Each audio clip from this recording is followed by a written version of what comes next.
What if your dream to fix the world slowly turned you into the very thing you were trying to stop? What if the pain you experienced didn't just shape your vision, but distorted it?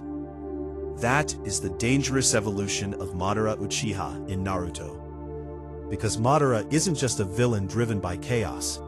He is a visionary who believed peace was possible, but only if he controlled reality itself.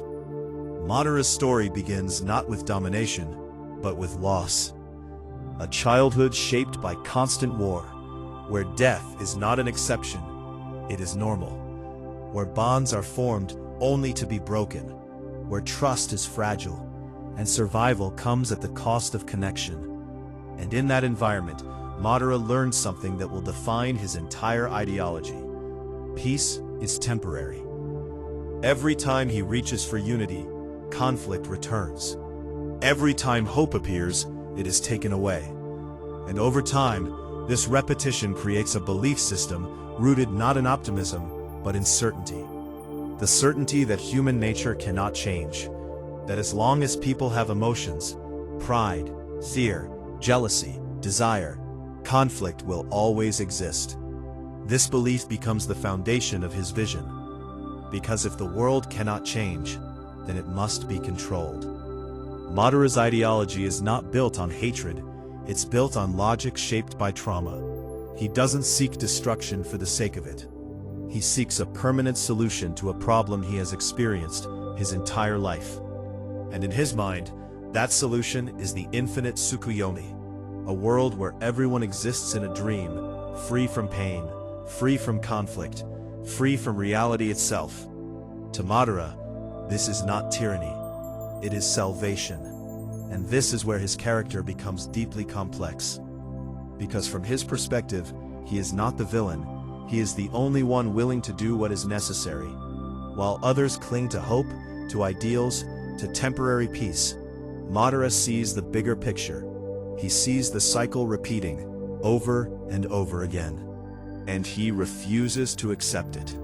But here's where the shift happens.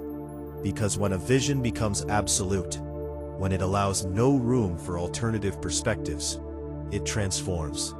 It stops being an idea and becomes an obsession. Madara no longer questions his beliefs. He no longer considers other possibilities. His vision becomes the only truth in his mind. And once that happens, everything else becomes secondary. People, relationships, freedom. Because in order to achieve his version of peace, he must remove choice. He must override free will. He must decide, for everyone, what reality should be. And that is the moment where vision turns into tyranny. Because no matter how noble the intention is, if it requires control over others, it comes at a cost. The cost of freedom. The cost of individuality. The cost of humanity itself. Madara's journey highlights a powerful psychological pattern. When someone experiences repeated trauma without resolution, they often seek control as a form of protection. Because control creates predictability. It eliminates uncertainty. It removes the possibility of pain. But in doing so, it also removes the possibility of growth. Because growth comes from experience, from challenge, from conflict, from choice. Madara's world eliminates all of that. It creates a perfect illusion, but at the cost of reality. And this is where his ideology is challenged.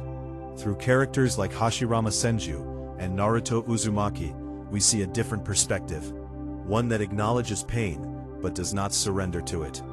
One that believes in the possibility of change, even if it is difficult, even if it takes time. This contrast is critical, because it reveals the core difference between Madara's vision and true leadership. Madara seeks to eliminate problems by removing freedom. Naruto seeks to solve problems by understanding people. One imposes control, the other builds connection. And this is where Madara's flaw becomes clear. Because his vision, while logical, is incomplete. It addresses the outcome of human nature, but not the evolution of it. It assumes that people cannot change, cannot grow, cannot overcome their flaws. And because of that assumption, it justifies control. But what if that assumption is wrong? What if pain is not proof that change is impossible, but part of the process that makes change possible? Madara never fully explores that possibility, because his experiences have convinced him otherwise. And this is what makes his character tragic. Not because he was evil, but because he was certain. Certain that his way was the only way. Certain that his vision was the only solution. And certainty, when unchallenged, becomes dangerous, because it closes the door to growth. Madara's strength, intelligence, and determination are undeniable. He is one of the most powerful figures in his world. But his greatest limitation is not his power. It is his inability to question his own beliefs. And that's a lesson that extends far beyond his story. Because in life, it's easy to become attached to our perspectives, to believe that our experiences define reality, that our conclusions are absolute. But the moment we stop questioning, we stop growing. Madara teaches us that vision is powerful, but it must be balanced with awareness, with the willingness to consider that we might not have all the answers.